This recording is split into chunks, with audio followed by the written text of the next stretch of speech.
saala tafaakoo saala dhaabakuustiin taluudhaan qooduma kanaan dura uummata kiyyaaf kennaa ture itti fufee gahee kiyya bahachuudhaaf. Dubartii ragaa sobaan mucaa buddeenaa isaanii ajjeesaniiru jedhamuun hidhaan waggaa 20tti murtaa'e waggaa 5 booda bilisa bahan. Yeroo sobaan hidhaa turetti intalli sun akka dhala hin godhanne abaaree ka'ee intalli maal gootee maatiitu dhokse jedheen. Dorgommii waancaa Awurooppaa onnee lammiilee Ingilaandi cabsee darbee fi arraba sanyummaa taphattoota mudatees qabanneerra kan isinitti nuun jaalalamu taaddasaati turtii gaarii. Ka jalqabaatiin hidhamuu pirezidaantii duraanii Afrikaa Kibbaa Jaakob Zuma hordofee guutummaa biyyattiitti hokkaraa fi saamicha dhaqqabeen namootni 6 ajjeefaman. Hokkaricha keessatti kanneen hirmaachuun shakkaman namootni 200 ol ta'an to'annoo jalaa ooluu poolisiin hime. Deeggartootni Jaakob Zuma mormii isaanii dhageessuuf gara addabaabayitti kan bahan erga Zumaan yakka malaammaltummaan himatamanii hidhaan irratti murtoofnaan harka isaanii poolisiitti kennaniiti. Mormii kana keessattis dhaabbilee daldalaa hedduun haleelamuun saamamaniiru. Yeroo baay'ee dhaabbileen daldalaa isaanii jeequmsa ka'uun jalaa saamamaa kan ture lammiileen Itoophiyaa amma maal keessa akka jiran jiraata magaalaa Johannesburg Daawit Toldeማርያም gaafanneera. ይሄ ሲሆን የነበረው ከደርባን ኳዝሉና ተርሚናል በሚባሉ ቦታዎች ነበሩ። ትላንትና ደርባኒ ፊ ሆድ በከ ጀደመንቱ ጅራ ከሌሰ ገሩ ናኖ ጆሃንስበርግ ሆድ ኢዶ ጀደሙቲ ሀሌላ ገጌሳ ቱረን ከን አደት ረት ጥየፈተን ሂንጅሩ ሱቆታ ፊ ዳብሌ ረት ሀሌላ ገጌሳ ቱረን በቀጥታ ረት ቆፈሚቲ ከሳሚቸ ገጌሳ ቱረን ዳብሌ አከ ማይክሮፋ ከለሚሌ ቢይቻ ጨብሱን ሳማ ቱረን አርቀን ሰበበ ጀቁምሲቻፍ ፉርማትኒ ዋንን ከነምኔፍ Johannesburg keessa kan akka GP dabalatee dhaabbileen hedduun cufaadha. Sochiin biizinasiin jiru kaleessa habashoonni ofirraa ittisuuf jecha gara dhaabbata isaaniitti bahaniiru. Kana duras akka isaan saaman muuxannoo isaa qabu waan ta'eef saamichaaf akka dhufan waan beekaniif walajjeesuun waan dhufuuf poolisiinis uummata keenya gargaaruun saamicha irraa oolchuu danda'eera. Osoo ofirraa ittisuuf hin baane ta'ee waan rakkisaa ta'a ture. Saamuuf dhufani ture. Garuu qabeenyi uummata keenyaa irra caalaan ooleera. Darbee gara darbaan keessatti jalqaba irratti kan miidhamu duras lammiilee Itoophiyaa ture. Ammas akkasuma kan miidhaman jiru. Mootummaa waliin yeroo wal dhabdee keessa galan sababa godhachuun baqattootni nuuf haa bahan jechuun itti fayyadamuun saamu. Gara koominitii, embasii fi poolisii deemnee yeroo gabaasnu deebiin kennan gaariidha. Garuu hojiitti yeroo jijjiiran rakkoo hedduutu jira. ነገሩ ግን ሲፈጸም ተግባር ላይ ብዙ ነገር ማታየው ነገር አለ።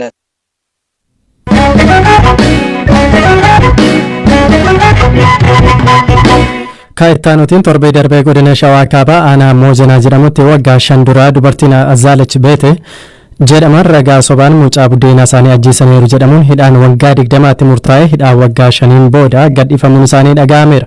Azaalech nama ganna 55 yoo ta'an intalli buddeenaa ajjeefamte jedhamte lubbuun argamnaan manni maree bulchiinsaa naannoo Amaaraa gaaffii boordii dhiifamaa irraa dhiyaateef qorate ragaa iseeti murteen kenname. Adda Azaalech waan keessa darban akkas jechuun BBC Afaan Amaaraatti himan. Mana hidhaa yeroo jedhamu ulfaataadha.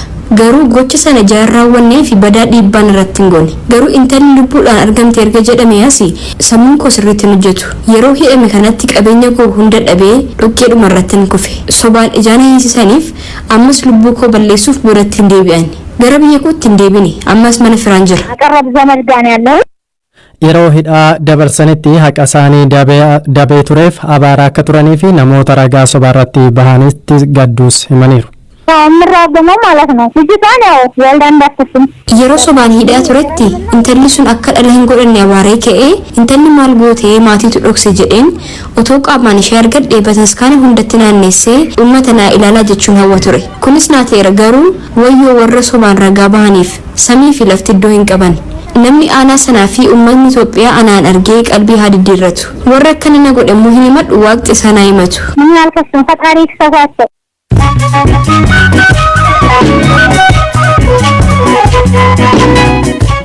Amma immoo oduun gaggabaabseen isinitti himaa manni murtii dhimma Laamroot Kamaal irratti murteessuuf beellama biraa qabate abbaan alangaa murtee manni murtii olaanaa federaala ramaddii lidata Laamroot Kamaal ajjeechaa Haacaaluu Hundeessaa wal qabatee bilisaan akka gadhiifamtu isa murteesse mormuun ture mana murtii waliigalaa federaalaatti oliyyannoo kan dhiyeeffate. Mootummaan Itoophiyaa balaliiwwan Tigraay irraa gara alaas ta'ee biyya keessatti taasifaman dursa buufata xiyyaaraa Boolee qubachuu akka qaban miidiyaa hawaasaa irratti ibseera. haala kanaanis sakatta'insa barbaachisaa ta'e ni taasifamaa jedheera. Mootummaan Jibuutii gahee teleekoomii biyyattii irraa qabu gurguruuf jedhe. Dilbata kaleessa adeemsa dhaaba kana gareen gurguruuf ta'uu kan beeksise yoo ta'u kunis dinagdee biyyattii ammayyeessuuf hojii hojjetamudha jedhe. Pirezidaantiin duraanii Haayitii ajjeesuun shakkamaa ijoo namni jedhame to'annoo jala ooleera. Poolisiin ajjechaa pirezidaant Joovanel Moiz irratti raawwate qindeessuun hakiima shakkamaa ijoo jedheen to'ateera. Pirezidaantiin duraanii ganna 53 mana jireenyaa isaaniitti namoota biyya alaa 28tiin ajjeefamuun poolisiin biyyattii ibsee ture. Indiyaatti bakka kan namoota suuraa ofii ka'aa turan 16 ajjeese. Namootni kunneen bakka daawwannaa beekamaa 12th Century Amerfort jedhamutti gama ol dheeraatti ol ba'uun rooba keessa suuraa ofii yookaan selfii ka'aa turan. Ameerikaan Moontaanaatti bineensi beer jedhamu dubartii dunkaana keessa harkisee baasuun ajjeesee dhukaasanii ajjeesan. Naarsiin ganna 65 Kaalifoorniyaa irraa taate Lii Lookaan gaara gubbaa bahuun imalarra otoo jiraniiti bineensichi haleellaa kanarraan ga'e.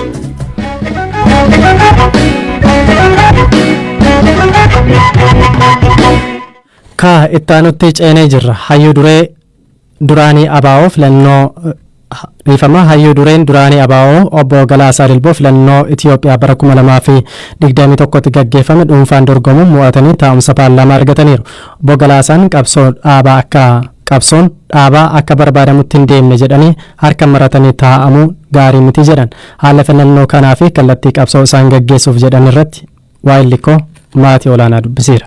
Murtiidhuma haala jiru waliigalaa xiinxaluudhaan haala gafaakoo haala dhaabakoo xiinxaluudhaan qooduma kanaan dura uummata keenyaaf kennaa ture itti fufee gahee kiyya bahachuudhaaf irraa wayyaa ta'e natti mul'ataan murteeffadhe. San booda bakki itti dorgomtan eessa amma bakki itti mo'attan kun? Bakki itti dorgome bakkuman yeroo dheeraadhaaf qabsoo keessatti gaggeessaa ture bahaa Oromiyaa Harargee bahaa aanaa Goloodaa aanaa Qumbee fi aanaa Malkaa Ballooti. Karoorri keessan maali? Paarlaamaa keessatti garri caalaan paartii biyya bulchu waan ta'eef paarlaamaa keessa ka jiru jijjiirama akkamii fiduudhaaf gahee akkamii bahachuudhaaf qophii qabdu isin? Gaheen egaa akka nam tokkotti nama dhuunfaadhaan dorgomee tokkotti nam baadhee yaadu kan duraa yoo danda'ame uummatanii yeroo dheeraa keessatti akka jaarmiyaadhaanis haa ta'u qooda kennaa ture kana amma immoo yoo xiqqaate jira ta'uu baate sagalee isaanii ta'a jedhee yaada. Sagalee isaanii ta'uu keessatti immoo jijjiiramni biyya kanatti keessatti argameef deemaa jiru wareegama qaalii ulfaata waggoota dheeraaf kafalame argame kan akkasumatti facaasanii biraa deemanii fi yeroo hundumaa duwwaarraa ka'anii akka hin taane jijjiiramaa argamee fi bu'aalee argaman hanga fedheyyuu waan xiqqaatanis maal guddatanis jabeessanii kacaaluu fi qabsoon itti fufamuu akka qabuu fi waan tumsa ta'uu fi waan gargaaru irratti bobba'ee karoora qaba. Amma dura paartii siyaasaa hundeessaniitti kan hojjechaa turtanii adda bilisummaa Oromoo keessatti waggoota dheeraadhaaf hayyuu dureedhaan hojjettaniirtu. Amma qabsoo dhaabaa fi qabsoo nama dhuunfaadhaanii akkamitti madaaltu isin? Qabsoon dhaabaa fi qabsoon nama dhuunfaa garaagarummaa akka qabu beekamaadha. Haa ta'uutii hundi isaayyuu akka haala keessa jiruu fi akka haala jiruutti madaalamuu qaba. Kanaaf akka madaala kiyyaatti akkan ilaalutti qabsoon dhaabaaf waggaa dheeraatti godhamee jira. Sana keessattis waan har'a geenye irratti gumaachi godhamee ni jira. Kana gidduutti immoo rakkoolee fi danqaalee argamantu jira. Kun egaa yeroo wajjin qabatee ilaaluu danda'a.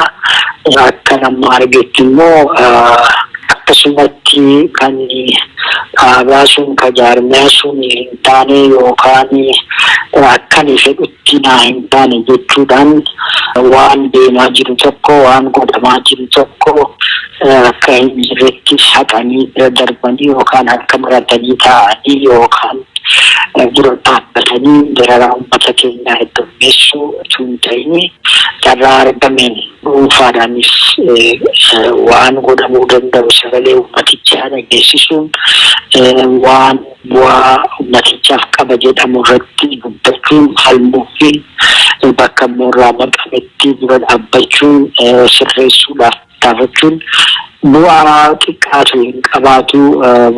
Filannoo baranaa irratti paartileen Oromoo jajjaboon hin hirmaanne isin filannoo baranaa kana akkamitti madaaltan? Dhaabonni garaagaraa sababa mataa isaaniitii fi xiinxala mataa isaanii kan tarii boodatti dhufanii xiinxalli sun sirriidhamoo sirrii miti jechuudhaan deemaniin hafuu hin danda'anii lubni isaantu sanarraa deebisuu danda'a. Akka laalcha kiyyaatti garuu hirmaannaa uummatichaa yeroo ilaalu nagaan xumuramuu isaa yeroo ilaalu sadaffaas immoo akkuma sirni itti dhaabbatee waan kan akka geggeessuu fi election board jedhamee deemamutti waan hamma dandeettii isaatti geggeesse haala biyyi kun filannoo laalchisee keessa dabarsitee fi waan ta'aa ture wajjin yeroo ilaalu wayyaa ture jedhagaan.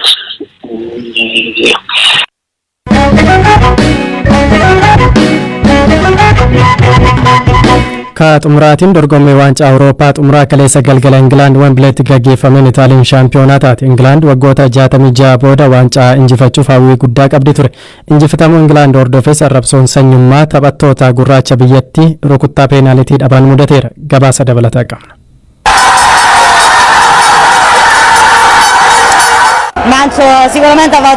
Kun yeroo gareen biyyaalessa Itaalii waancaa Wembilee irratti injifate fudhachuun biyyatti galu simannaa taasifameefidha. Room faayamtee isaan eegde deeggarsaaf simannaa guddaa waancaa Awurooppaa Itaaliin erga 1968 yeroo jalqabaaf injifatte. Abjuu Ingilaand waggoota 55 booda waancaa injifachuuf qabdu taphni jalqabee daqiiqaa lammaffaa irratti waan dhugoome fakkaate. Taphataan sarara ittisaa cimaa Manchester United Luke Shaw galchii jalqabaa lakkoofse. Advantage England.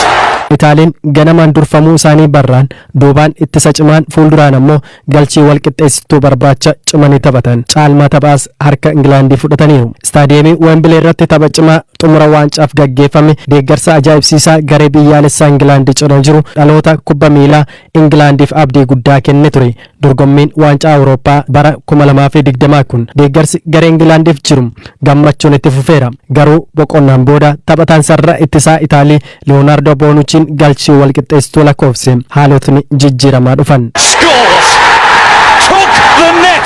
Gareen lamaan daqiiqaa 90 qixa tokkoo fi tokkoon erga xumuranii daqiiqaan 30 dabalamus waliin injifanne. Rukuttaa peenaaliitii irra yommuu gahan Ingilaand kan jalqabaa lakkoofsifte. Itaaliin itti fufte garuu marsaa lammaffaa irratti Itaaliin ni dhabde. Sana booda taphattootni Ingilaand Marcus Rashford, Jadon Sancho fi Bukayo Saakaan rukutticha ni dhaban. Abjuun Ingilaand hin dhugoomee hafe. Kan hordofee arrabsoon sanyii taphattoota gurraacha Ingilaand Rashford, Saakaa fi Sancho irratti miidiyaa hawaasaan jalqabe. Hedduunis deeggarsa isaanii kennaniiru.